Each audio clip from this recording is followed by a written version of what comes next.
Hi friends, welcome to our channel. ఈరోజు నేను 2025లో Bengali language లో రిలీజ్ అయినటువంటి ఒక మంచి thriller drama anthology web series స్టోరీని ఎక్స్ప్లెయిన్ చేయబోతున్నాను. అదే గనోషోత్రు.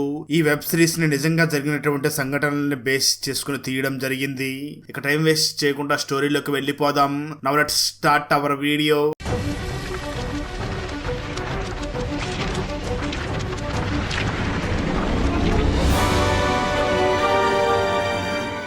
వీడియో స్టార్ట్ చేసే ముందు మన ఛానల్లో లాస్ట్ వీడియోకి వచ్చిన బెస్ట్ కామెంట్ ఏమిటో చూద్దాం. అండ్ ఈ కామెంట్ నేను పర్సనల్ గా సెలెక్ట్ చేసింది అయితే కాదు, సాఫ్ట్వేర్ ఆటోమేటిక్ గా ఈ వీడియోని లైక్ చేసి కామెంట్ చేసిన బెస్ట్ కామెంట్ ని ర్యాండమ్ గా సెలెక్ట్ చేస్తుంది. So keep commenting. నెక్స్ట్ మీ కామెంటే సెలెక్ట్ అయ్యే ఛాన్స్ ఉంది. And thanks for commenting. Now let's start our video. Open చేస్తే మొదటి స్టోరీ స్టార్టింగ్ లో కలకత్తాలో ఉన్నటువంటి సాజల్ అనే ఒక అబ్బాయిని చూపించడం జరుగుతుంది. ఆ అబ్బాయి పేరెంట్స్ చిన్నతనంలోనే విడిపోవాలి అని డిసైడ్ అయి ఉంటారు. దాంతో సాజల్ ఫాదర్ సాజల్ దగ్గరికి వెళ్ళి నువ్వు ఎవరి దగ్గర ఉంటావో నువ్వే నిర్ణయించుకొని అడగడంతో దానికి సాజల్ నేను నీ దగ్గరే ఉంటానో నిర్ణయించుకుంటాడు. అయితే ఎక్కడ రివీల్ అయ్యే మరొక ట్విస్ట్ ఏమిటి అంటే సాజల్ ఫాదర్ అప్పటికే ఒక అమ్మాయిని పెళ్లి చేసేసుకుని ఉండి ఉంటాడు. తనకి ఆల్రెడీ ఒక తమ్ముడు కూడా ఉంటాడు. సాజల్ స్టెప్ మదర్ తమ్ముడు కూడా తన నాన్నతో పాటు అక్కడే ఉన్నాడు అని తెలుసుకున్నటువంటి సాజల్ కొంచెం కంగారు పడుతూ ఉంటాడు. తను కంగారు పడినట్లుగానే సాజల్ స్టెప్ మదర్ తనని చాలా టార్చర్ చేస్తూ ఉంటుంది. ఆ మాటలు విన్నటువంటి సాజల్ ఫాదర్ కూడా సాజల్ ని చాలా టార్చర్ చేస్తూ ఉంటాడు.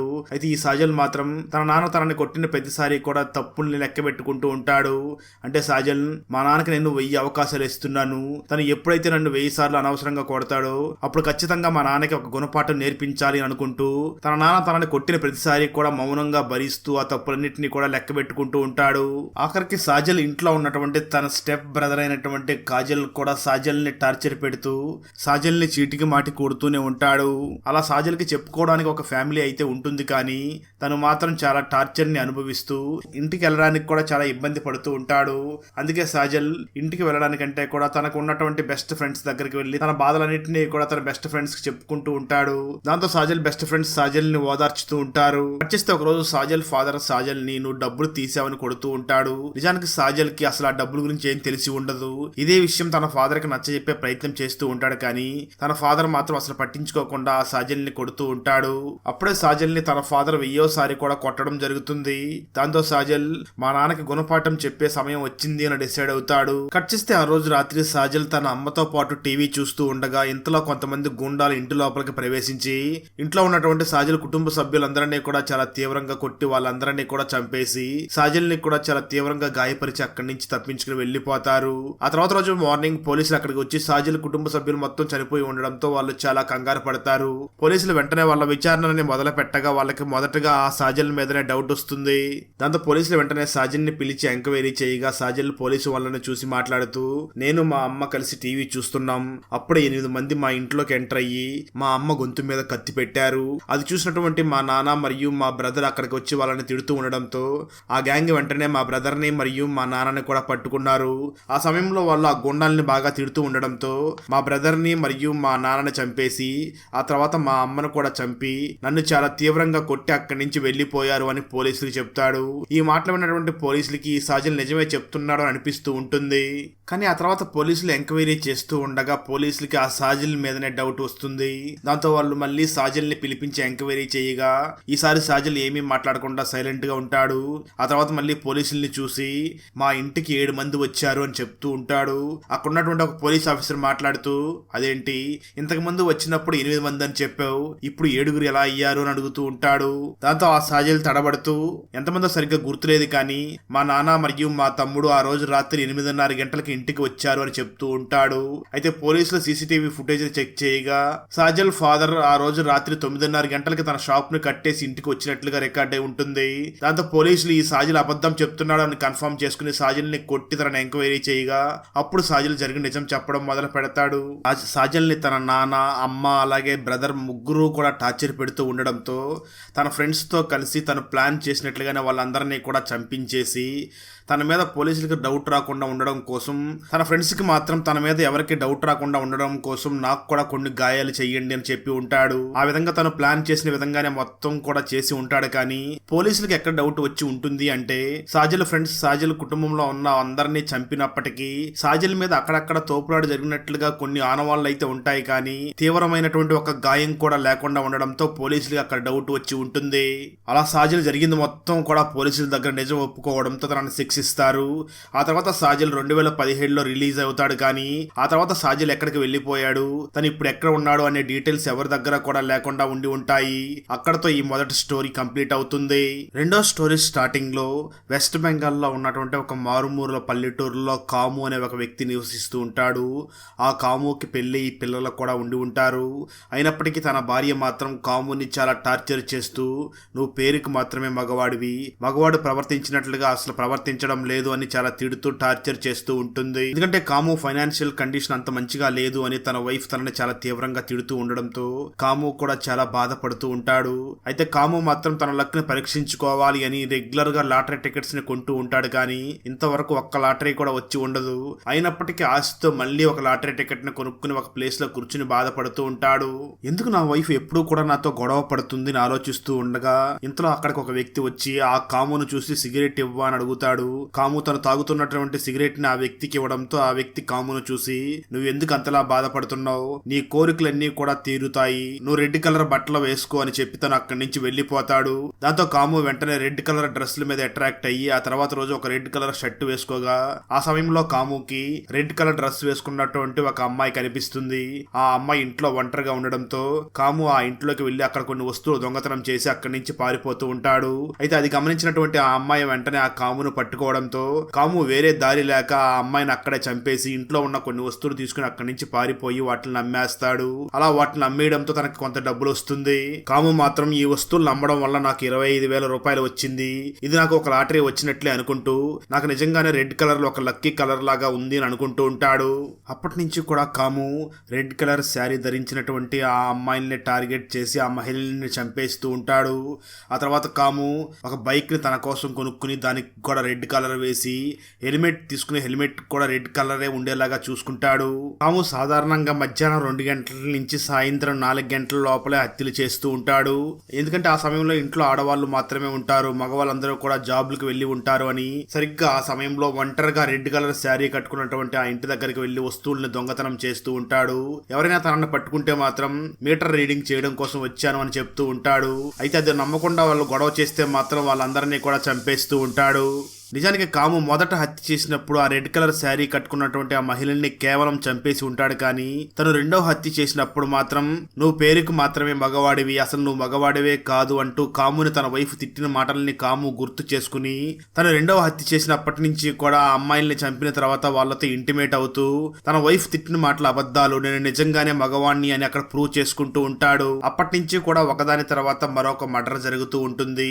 దాంతో పోలీసులు కూడా ఈ కేసుని చాలా సీరియస్ గా తీసుకుని ఎంక్వైరీ చేస్తూ ఉంటారు. పోలీసులు ఆ ఎంక్వైరీలో భాగంగా సీసీటీవీ ఫుటేజ్ అన్నింటినీ కూడా చెక్ చేస్తూ ఉండగా అప్పుడే వాళ్ళకి ఎక్కడెక్కడైతే మర్డర్స్ జరుగుతున్నాయో ఆ ప్లేస్ లో రెడ్ కలర్ టీ షర్ట్ వేసుకున్న వ్యక్తి రెడ్ కలర్ హెల్మెట్ మరియు రెడ్ కలర్ బైక్ లో తిరుగుతున్నాడు అని తెలుసుకుని పోలీసులు వెంటనే ఆ రెడ్ కలర్ బైక్ ని వెతకడం మొదలు పెడతారు. అముక్ కూడా పోలీసులు తన కోసం వెతుకుతున్నారు అని తెలుసుకుంటాడు. కానీ ఆ రెడ్ కలర్ తనకి ఇష్టమైన కలర్ కాబట్టి దాన్ని విడిచిపెట్టడానికి అసలు తనకు మనసు ఒప్పకుండా ఉంటుంది. దాంతో పోలీసులు ఒక రోజు చెకింగ్ చేస్తూ ఉండగా అక్కడికి కాము తన బైక్ మీద వస్తాడు. పోలీసులు వెంటనే తన బైక్ దగ్గరకు వచ్చి తనను పట్టుకోగా కాము వాళ్ళందరి మీద దాడి చేసి అక్కడి నుంచి తప్పించుకోవడానికి ప్రయత్నిస్తాడు. అయినప్పటికీ పోలీసులు అతి కష్టం మీద ఆ కామును పట్టుకుంటారు.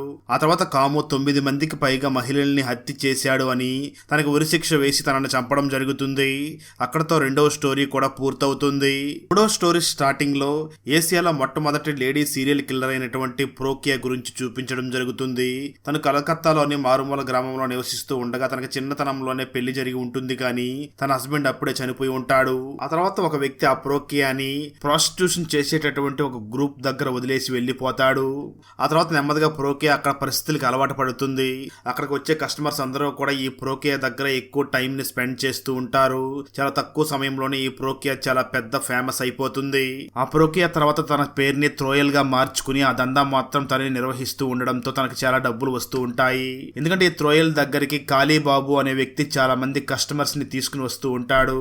అలా అక్కడికి వచ్చినటువంటి కస్టమర్స్ అందరినీ కూడా మత్తులోకి ముంచి వాళ్ళ ఒంటి మీద ఉన్నటువంటి బంగారం డబ్బులు మొత్తం తీసేసుకుని ఆ తర్వాత నగ్నంగా ఉన్న వాళ్ళనే తీసుకుని వెళ్లి దూరంగా ఎవరూ లేని ప్లేస్ లో పడేసి వచ్చేస్తూ ఉంటారు. నిజానికి అక్కడ వస్తున్న వాళ్ళందరూ కూడా చాలా పెద్ద పెద్ద ఫ్యామిలీకి సంబంధించిన వాళ్ళు వస్తూ ఉండడంతో వాళ్ళకి ఇలా జరిగింది అని పబ్లిక్ లో చెప్పలేకపోతూ ఉంటారు. ఎందుకంటే ఈ విషయం బయట పెడితే వాళ్ళు ప్రాస్టిట్యూషన్ హౌస్ దగ్గరికి వెళ్తున్నారు అని అందరికీ తెలిసి వాళ్ళ పరువు పోతుంది అని అక్కడికి వచ్చిన వాళ్ళందరూ కూడా వాళ్ళ బంగారాన్ని పోగొట్టుకున్నప్పటికీ ఈ విషయాన్ని బయటకు చెప్పలేకపోతూ ఉంటారు. ఇదే విషయాన్ని ఆ త్రోయల్ మరియు కాళీబాబు ఇద్దరు కూడా క్యాష్ చేసుకుని బాగా డబ్బులు సంపాదిస్తూ ఉంటారు. అలా త్రోయల్ మరియు కాళీబాబు ఇద్దరు కలిసి చాలా నేరాలు చేసి ఉంటారు కానీ పోలీసులకు మాత్రం వాటి గురించి ఎటువంటి క్లూస్ ఉండవు. కానీ వీళ్ళు చేస్తున్నది గమనించినటువంటి ఇన్స్పెక్టర్ ప్రీనాథ్ మాత్రం వాళ్ళనే వెంబడిస్తూ ఉంటాడు. దాంతో కాళీబాబు వెంటనే త్రోయల్ దగ్గరికి వెళ్లి ఆ ఇన్స్పెక్టర్ ప్రీనాథ్ మనల్ని చాలా అబ్జర్వ్ చేస్తున్నాడు, వాడు ఇక్కడ ఉండగా మనం ఎటువంటి పని చేయలేము అని అంటూ ఉంటాడు. దానికి ఆ త్రోయల్ మాత్రం నువ్వేం కంగారు పడకు, దీని గురించి నేను ఒక ప్లాన్ ని ఆలోచించాను అని అంటూ ఉంటుంది. ఆ తర్వాత బాగా ఆలోచించినటువంటి త్రోయల్ ఆ కాళీబాబుని చూసి దీనికి ఒక పరిష్కారం ఉంది, అదేమిటి అంటే మన దగ్గర ఉన్నటువంటి అమ్మాయిల్లో ఒక అమ్మాయిని తీసుకుని బాగా రెడీ చేసి గొప్పింటి అమ్మాయిలాగా అందమైన అమ్మాయిలాగా కనిపించాలి. ఆ తర్వాత ఒక ఫేక్ మ్యాట్రిమోనీ ప్రొఫైల్ ని క్రియేట్ చేసి అబ్బాయిల్ని ఆకర్షించి వాళ్ళిద్దరికి కూడా పెళ్లి చేయాలి.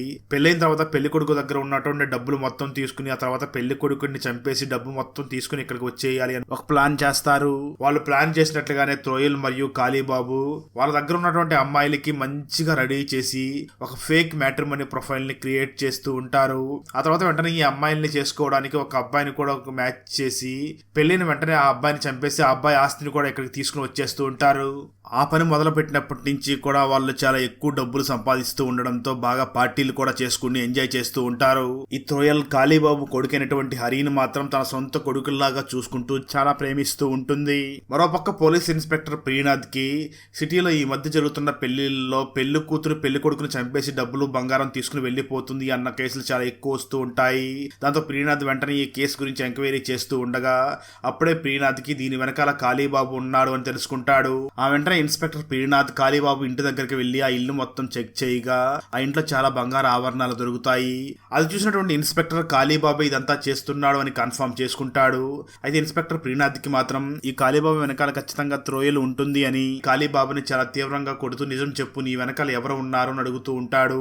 అయినప్పటికీ కాళీబాబు మాత్రం ఇదంతా కూడా నేను ఒక్కడనే చేస్తున్నాను, నా వెనకాల ఎవరో లేరు అని అంటూ ఉంటాడు. ఆ తర్వాత ఇన్స్పెక్టర్ వెంటనే త్రోయల్ దగ్గరికి వెళ్ళగా త్రోయల్ ఇన్స్పెక్టర్ ని చూసి మాట్లాడుతూ కాయల్ బాబు మా కస్టమర్, అతను ఇలాంటి పనులు కూడా చేస్తాడు అన్న విషయం మాత్రం మాకు తెలియదు అని అంటూ ఉంటుంది. ఆ మాటలు విన్నటువంటి ఇన్స్పెక్టర్ కి ఆ త్రోయల్ కి వ్యతిరేకంగా ఎటువంటి సాక్ష్యాలు లేకపోవడంతో త్రోయల్ అక్కడి నుంచి వదిలేస్తాడు. అయితే కాళీబాబు తన తప్పులన్నింటినీ కూడా ఒప్పుకోవడంతో తనకి ఉరి శిక్ష వేసి తనను చంపేస్తారు. ఆ తర్వాత నుంచి కూడా త్రోయల్ రకరకాల ప్లేస్లకి వెళ్లి అక్కడ చాలా మంది అమ్మాయిలకి ప్రవచనాలు చేస్తూ వాళ్ళ దగ్గర నుంచి డబ్బులు బంగారం కూడా దోచేస్తూ ఉంటుంది. అయితే ఒకరోజు ఇన్స్పెక్టర్ దగ్గరికి ఒక అమ్మాయి వచ్చి నా ఫ్రెండ్ త్రోయల్ దగ్గరికి వెళ్ళింది, ఆ తర్వాత నుంచి కూడా ఆ అమ్మాయి కనిపించడం లేదు, తను మిస్ అయ్యింది అని కంప్లైంట్ ఇవ్వడంతో ఆ ఇన్స్పెక్టర్ వెంటనే త్రోయల్ దగ్గరికి వెళ్లి తనను కలిసి తనను ఎంక్వైరీ చేయడం మొదలు పెడతాడు. అయితే త్రోయల్ మాత్రం ఏమి చెప్పకుండా ఇన్స్పెక్టర్ ని చూసి నా దగ్గరికి చాలా మంది అమ్మాయిలు వచ్చి ప్రవచనాలు విని ఇక్కడి నుంచి వెళ్లిపోతూ ఉంటారు, నా దగ్గరకు వచ్చిన వాళ్ళు ఆ తర్వాత ఎక్కడికి వెళ్లిపోతున్నారో వాళ్ళ దగ్గర ఉన్నటువంటి బంగారం ఏమవుతుందో ఆ విషయాలన్నీ కూడా నాకు తెలియదు అని అంటూ ఉంటుంది. అయితే ఇన్స్పెక్టర్ ప్రీనాథ్ మాత్రం ఖచ్చితంగా దీని వెనకాల ఈ త్రోయల్ హస్తం ఉంది, తను నిజం ఒప్పుకోవడం లేదు, తన చేత ఎలాగైనా నిజం ఒప్పించాలి, ఈ త్రోయల్ కి ఒకే ఒక వీక్నెస్ ఉంది, అది హరి అని. దాంతో ఇన్స్పెక్టర్ వెంటనే హరిని తీసుకుని వచ్చి ఆ త్రోయల్ ని చూసి మాట్లాడుతూ నిజం చెప్పు, లేదంటే ఇదంతా కూడా హరి చేశాడని, ఆ అమ్మాయిని కూడా హరి చంపాడు అని చెప్పి రిపోర్ట్ లో రాస్తాను, హరి జీవితం నాశనం అయిపోతుంది అని అంటాడు. ఆ మాట విన్నటువంటి త్రోయల్ చాలా కంగారు పడుతుంది కానీ అయినప్పటికీ తను మాత్రం ఏమీ చెప్పకుండా అలానే చూస్తూ ఉంటుంది. దాంతో ఇన్స్పెక్టర్ వెంటనే ఆ హరిని కొడుతూ ఉండడంతో ఆ హరిని కన్న కొడుకులాగా భావిస్తూ ఉండేటటువంటి త్రోయల్ వెంటనే చాలా కంగారు పడి బాధపడుతూ ఆ ఇన్స్పెక్టర్ ని చూసి ఆ హరిని ఏమీ చేయకండి, జరిగిందంతా కూడా నేనే చెప్తాను అంటూ జరిగిందంతా కూడా చెప్పడం మొదలు పెడుతుంది. నిజానికి త్రోయల్ తన దగ్గరకు వచ్చినటువంటి అమ్మాయిలందరినీ కూడా మిమ్మల్ని శుద్ధి చేస్తాను అని దగ్గరలో ఉన్నటువంటి ఒక నది దగ్గరకు తీసుకుని వెళ్లి ఆ అమ్మాయిని నీటిలో ముంచి ఆ అమ్మాయిని నీటి లోపనే చంపేసి వాళ్ళ దగ్గర ఉన్నటువంటి బంగారం మరియు ఆభరణాలన్నింటినీ కూడా తీసుకొచ్చి ఒక సీక్రెట్ ప్లేస్ లో దాచిపెడుతూ ఉంటుంది. అలాగే త్రోయల్ ఆ ఇన్స్పెక్టర్ ని చూసి ఇంతకు ముందు దొంగ పెళ్లిళ్ళు చేసి పెళ్లి కొడుకులను కూడా నేనే చంపించాను అని చెప్పి జరిగిందంతా కూడా ఇన్స్పెక్టర్ చెప్తుంది. అది మొత్తం విన్నటువంటి ఇన్స్పెక్టర్ చాలా షాక్ అవుతాడు. ఆ తర్వాత ఆ త్రోయల్ చెప్పినటువంటి ప్లేస్ లో తను చంపేసినటువంటి అమ్మాయిల డెడ్ బాడీస్ కూడా దొరుకుతాయి. ఆ వెంటనే త్రోయల్ దగ్గర ఉన్నటువంటి బంగారం మొత్తాన్ని కూడా స్వాధీనం చేసుకుంటారు. అయితే ఇంత చేసినప్పటికీ ఆ త్రోయల్ మాత్రం నేనేమీ తప్పు చేయలేదు, నేను కరెక్ట్ గానే చేశాను, మీరు కావాలంటే నిన్ను చంపుకోవచ్చు అన్నట్లుగా చూస్తూ ఉంటుంది. ఆ తర్వాత త్రోయల్ కి ఉరిశిక్ష వేసి తనని కూడా చంపేస్తారు. అక్కడతో ఈ 3వ స్టోరీ కూడా అయిపోతుంది.